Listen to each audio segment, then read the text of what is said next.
नमस्कार फ्रेंड्स, मैं Ankita Mishra GK GS YouTube channel में आपका स्वागत है। और ये हमारी लूसेंट की पुस्तक से सीरीज चल रही है फ्रेंड। तो टॉपिक वाइज चल रही है और कंप्लीट चलेगी जब तक कंप्लीट नहीं हो जाएगी। तो आप लोग ज़रूर इसे ज्वाइन कीजिए, देखिए। और चैनल को सब्सक्राइब नहीं किया तो प्लीज़ सब्सक्राइब कीजिए, लाइक कीजिए, शेयर कीजिए। चलिए देखते हैं आज का टॉपिक। कल हमने सूफी आंदोलन को कंप्लीट किया था, भक्ति आंदोलन को भी देख लिया था, और आज हम देखेंगे मुग़ल साम्राज्य को फ्रेंड्स। चलिए देखते हैं मुग़ल साम्राज्य को।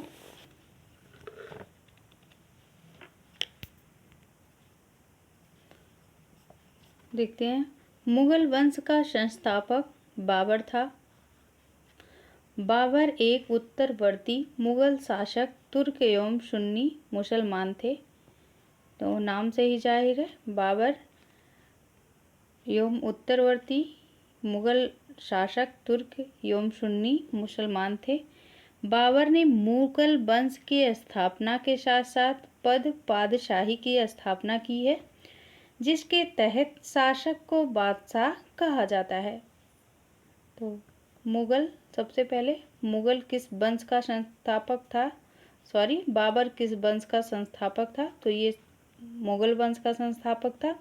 और इसने उत्तरवर्ती मुग़ल शासक तुर्क या एवं सुन्नी मुसलमान थे। ये बाबर उत्तरवर्ती मुग़ल के शासक तुर्क थे। और कौन से मुसलमान थे? ये सुन्नी मुसलमान थे। बाबर ने मुग़ल वंश की स्थापना के साथ साथ और किसकी स्थापना की?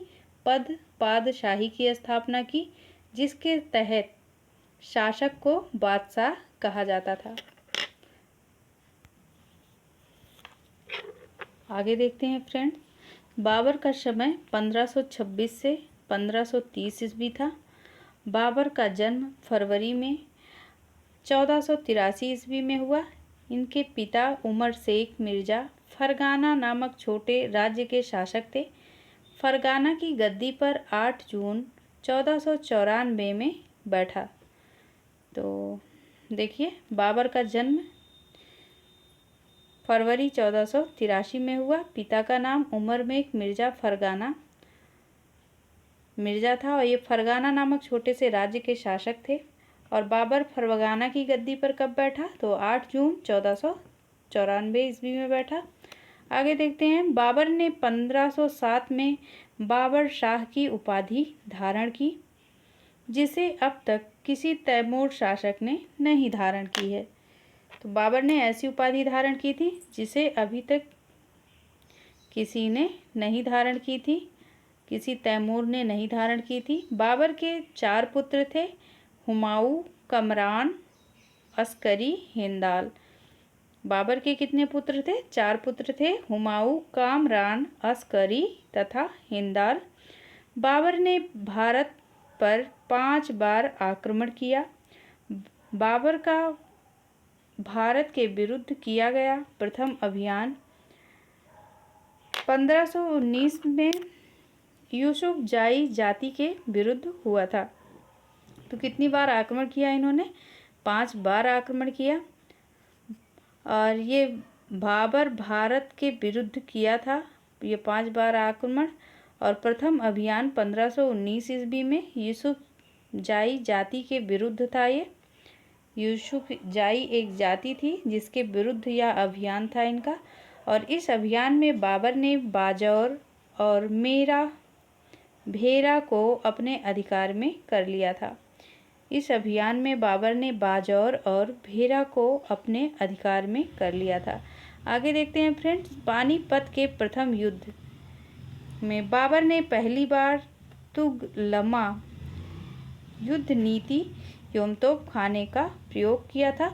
उस्ताद अली एवं मुस्तफ़ा फिर से देखते हैं ये पॉइंट। पानीपत के प्रथम युद्ध में बाबर ने पहली बार तुगलमा युद्ध नीति तोपखाने का प्रयोग किया था उस्ताद अली तथा मुस्तफ़ा बाबर के दो प्रसिद्ध निशानेबाज थे। बाबर के दो प्रसिद्ध निशानेबाज कौन थे? उस्ताद अली और मुस्तफ़ा, जिसने पानीपत के प्रथम युद्ध में भाग लिया था। तो पानीपत के प्रथम युद्ध में बाबर ने पहली बार कौन सी नीति तोपखाने का प्रयोग किया था? उसने तुगलमा युद्ध नीति। और उसके दो निशानेबाज थे उस्ताद अली और मुस्तफ़ा। भारत के नहीं, बाबर के दो प्रसिद्ध निशानेबाज थे और जिसने पानीपत के प्रथम युद्ध में भाग लिया था। आगे देखते हैं बाबर द्वारा लड़े गए प्रमुख युद्ध। और friend short trick play list में है, आप लोग उसको भी जाके ज़रूर देखा करिए, वीडियो के प्ले लिस्ट में जाके। और पहले की वीडियो भी नहीं देखी तो आपने उसको भी जाके ज़रूर देखिए और टॉपिक को कवर कीजिए। तो बाबर द्वारा लड़े गए प्रमुख युद्ध हैं, वर्ष है पक्ष परिणाम। पानीपत का प्रथम युद्ध 21 अप्रैल 1526 में इब्राहिम लोदी एवं बाबर के बीच हुआ था, जिसमें बाबर विजयी हुआ। खानवा का युद्ध 17 मार्च 1527 में राणा सांगा एवं बाबर के पक्ष में हुआ था। दोनों पक्षों के बीच हुआ, राणा सांगा एवं बाबर, इसमें भी बाबर ही विजयी हुआ। चंदेरी का युद्ध 19 जून 1528 को हुआ और किसके किसके पक्ष में हुआ था ये? किन दो पक्षों में? मेदिनी राय एवं बाबर के, इसमें भी बाबर ही विजयी हुआ। घाघरा का युद्ध 6 मई 1529 ईस्वी में अफगानों एवं बाबर के बीच हुआ था। परिणाम इसमें बाबर ही विजयी हुआ। तो 4 युद्ध इन्होंने लड़े और ये चारों प्रमुख युद्ध थे, बाकी तो बहुत लड़े होंगे अपने जीवन काल में ये। तो ये 4 इनके प्रमुख युद्ध माने जाते हैं और चारों बार ये बाबर ही विजयी हुए थे, इसको भी याद रखना। आगे देखते हैं इब्राहिम लोदी मध्यकाल के प्रथम शासक थे जो युद्ध स्थल में मारा गया। उसके साथ उसका मित्र ग्वालियर के राजा विक्रमजीत एवं युद्ध स्थल में मारा गया। इब्राहिम लोदी मध्यकाल का प्रथम शासक था और युद्ध स्थल में ये ही मारा गया था। कहाँ मारा गया था इब्राहिम लोदी? युद्ध स्थल में मारा गया था। और इनका मित्र कौन था? ग्वालियर के राजा थे विक्रमजीत, ये भी युद्ध स्थल में मारे गए थे। आगे देखते हैं हुमायूं ने कोहिनूर हीरा ग्वालियर के दिवंगत राजा विक्रमजीत के परिवार से प्राप्त किया था। हुमायूं ने कोहिनूर हीरा ग्वालियर के दिवंगत राजा विक्रमजीत के परिवार से प्राप्त हुआ था और ये बाबर के पहले पुत्र थे, प्रथम पुत्र थे, है ना।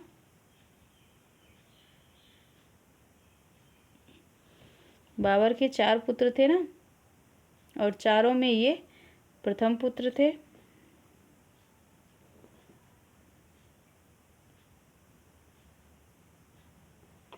आगे देखते हैं फ्रेंड्स। बाबर को अपनी उदारता के लिए कलंदर की उपाधि दी गई थी। बाबर ने मुसलमानों को तमगा नामक कर से मुक्त कर दिया था। खानवा युद्ध में बाबर ने राणा सांगा के खिलाफ जिहाद का नारा दिया और युद्ध में विजयी के बाद गाजी की उपाधि धारण की। 30 जनवरी 1528 ईस्वी को जहर देने के कारण राणा सांगा की मृत्यु हो गई। बाबर ने बंगाल के शासक नुसरत शाह के साथ 6 मई 1529 को एक दूसरे की संप्रभुता का सम्मान करने का वादा करते हुए एक संधि की, जिसके अनुसार नुसरत ने अफगान विरोधियों की शरण न देने का वचन किया। करीब 48 वर्ष की आयु में 28 दिसंबर 1530 ईस्वी में आगरा में बाबर की मृत्यु हुई। तो ये 48 वर्ष की आयु में ही 26 दिसंबर 1530 को आगरा में बाबर की मृत्यु हुई। प्रारंभ में बाबर के शव को आगरा के आराम बाग में दफनाया गया, बाद में काबुल में उसके द्वारा चुने गए स्थान पर दफनाया गया। यानी एक बार दफना दिया गया था, दोबारा इन्हें काबुल में दफनाया गया, कब्र से निकाले गए होंगे तभी दफनाया गया होगा।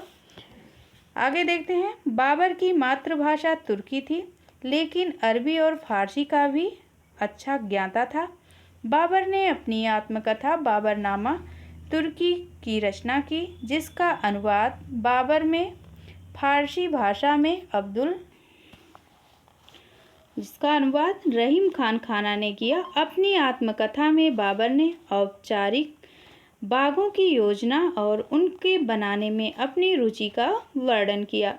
अक्सर ये बाग दीवार से घिरे होते थे तथा कृत्रिम नहरों द्वारा 4 भागों में विभाजित आयताकार अहाते में स्थित थे। 4 समान हिस्सों में बटे होने के कारण ये 4 बाग कहलाते थे। आगे देखते हैं नोट्स। 4 बाग बनाने की परंपरा की शुरुआत अकबर के समय से हुई थी। ये नोट्स हैं और इम्पोर्टेंट है कि 4 बाग बनाने की परंपरा किसके समय से हुई थी? अकबर के। बाबर को मुबई जान नामक पद्य शैली का जन्मदाता माना जाता है। बाबर की प्रसिद्ध नक्शबंदी सूफी ख्वाजा उबैदुल्ला अहरार का अनुयायी था। बाबर का उत्तराधिकारी हुमायूं हुआ। बाबर प्रसिद्ध नक्शबंदी सूफी ख्वाजा उबैदुल्ला अहरार का अनुयायी था। किसका अनुयायी था? नक्शबंदी सूफी ख्वाजा उबैदुल्ला अहरार। आगे हम देखते हैं फ्रेंड हुमायूं के बारे में। ये पहले पुत्र थे इनका समय है 1530 से 1556 ईस्वी। नसीरुद्दीन हुमायूं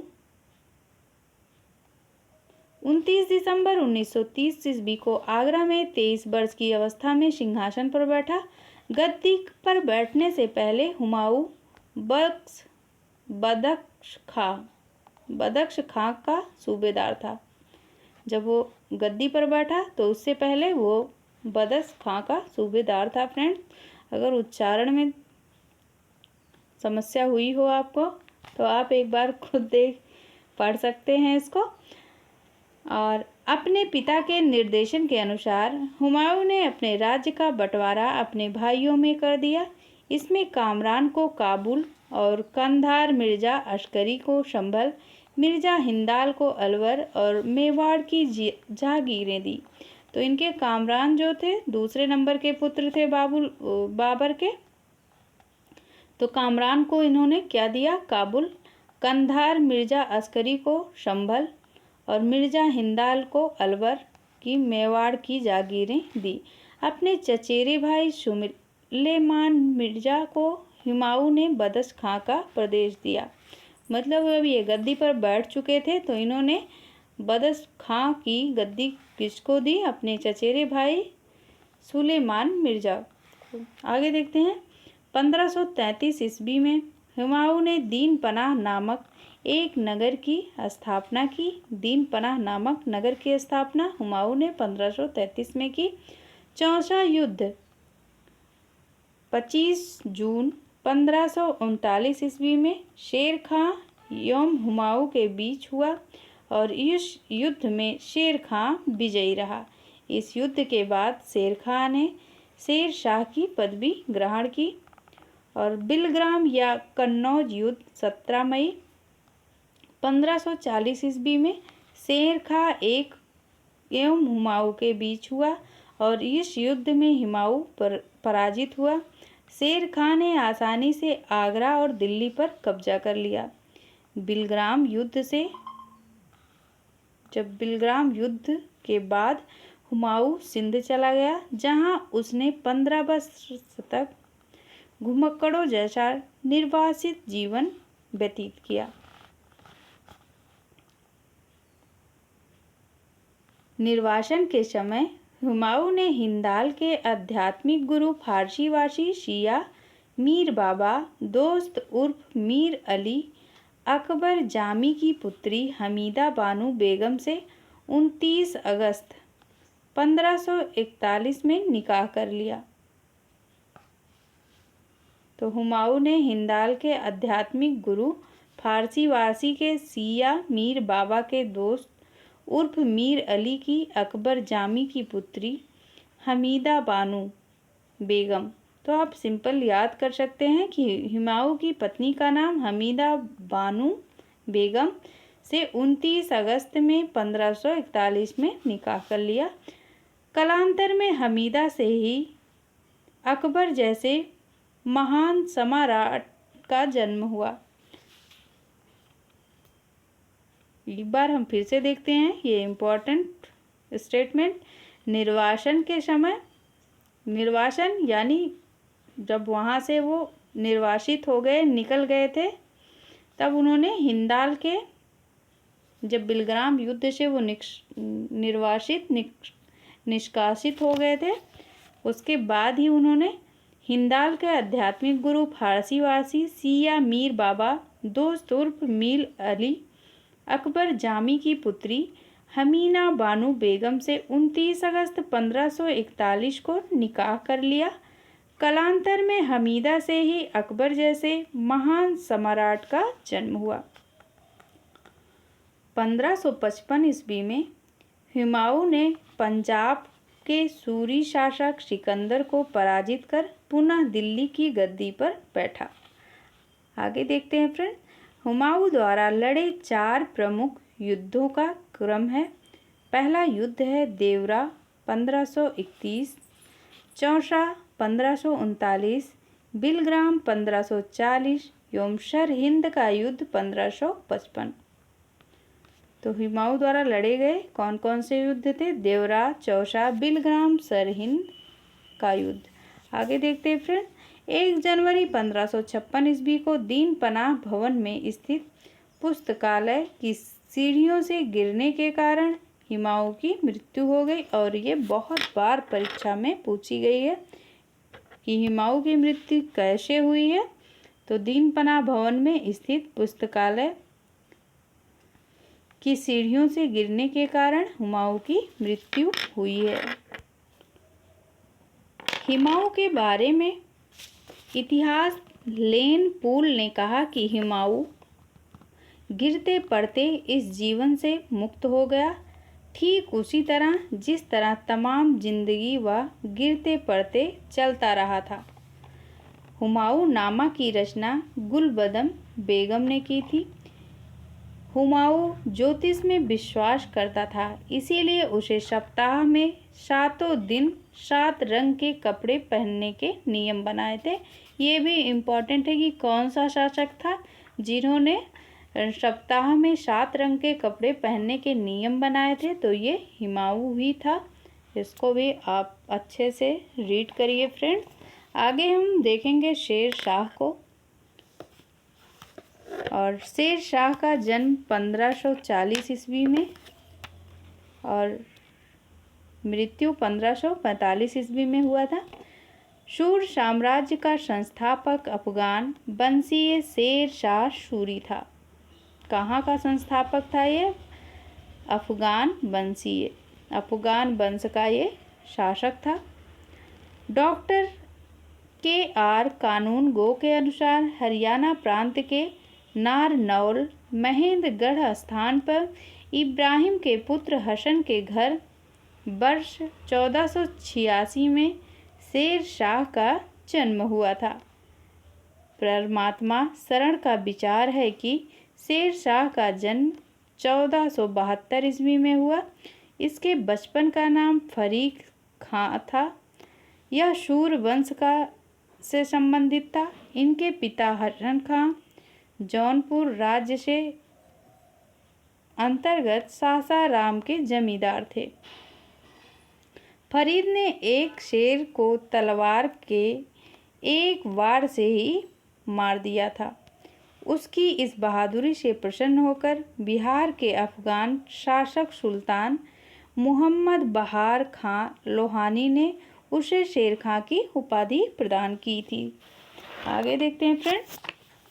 शेर शाह बिलग्राम युद्ध 1540 ईस्वी के बाद दिल्ली की गद्दी पर बैठा। शेर शाह की मृत्यु कलिंजर के किले को जीतने के क्रम में 22 मई 1545 को हो गई। मृत्यु के समय उसका नाम आग्नेय चल रहा था। कालिंजर का शासक कीरत सिंह था। हिंद तथा ईरानी वास्तुकला समन्वय का प्रथम उदाहरण है शेर शाह का मकबरा, जिसे सासाराम में झील के बीच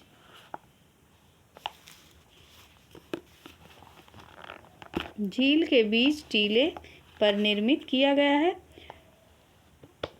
रोहतासगढ़ किला। किला एक कुहना दिल्ली नामक मस्जिद के निर्माण शेर शाह के द्वारा किया गया था। शेर शाह ने रोहतासगढ़ के दुर्ग एवं कन्नौज के साथ शेरसू नामक नगर बसाया। शेर शाह का उत्तराधिकारी उसका पुत्र इस्लाम शाह था। शेर शाह ने भूमि की माप के लिए 32 अंक वाला सिकंदरी गज एवं सन की डंडी का प्रयोग किया। शेर शाह के समय पैदावार का लगभग 1/3 भाग सरकार लगान के रूप में वसूल करती थी। शेर शाह ने सोने के सिक्के अशरफ चांदी का रुपया 178 ग्रेन तथा तांबे का दाम 380 ग्रेन नामक सिक्के चलाए। चांदी का रुपया सर्वप्रथम शेर शाह ने जारी किया था। चांदी के रुपये तांबे के दाम का विनिमय अनुपात 1:664 का था। 6 या 4 का था, यह 64 का था। शेर शाह के समय तांबे के अन्य सिक्के थे अधौला, पावला, दमड़ी, जीतल। कबूलियत एवं पट्टा प्रथा की शुरुआत शेर शाह ने की थी और शेर शाह ने 1541 ईस्वी में पाटलिपुत्र को पटना के नाम से स्थापित किया था। इसने ग्रैंड ट्रंक रोड की मरम्मत कराई थी। डाक प्रथा का प्रचलन शेर शाह के द्वारा किया गया। मलिक मोहम्मद जायसी शेर शाह के समकालीन थे। आगे फ्रेंड्स हम अकबर को देखते हैं। अकबर का समय 1556 से 1605 ईस्वी है और शायद ये टॉपिक बड़ा है फ्रेंड्स, तो इसे हम आज नहीं देखेंगे और इसको हम कल देखेंगे क्योंकि ये टॉपिक थोड़ा सा बड़ा है और ज़्यादा बड़ी वीडियो होने पर आप लोग पढ़ते नहीं हैं, बोर हो जाते हैं। तो छोटा रहेगा तो मन भी लगेगा। थोड़ा पढ़िए, मन लगा के पढ़िए। और फ्रेंड इसी के साथ हम विराम देते हैं और कल हम देखेंगे अकबर को। और आप लोगों ने अगर चैनल को सब्सक्राइब नहीं किया तो प्लीज़ सब्सक्राइब कीजिए। Thank you.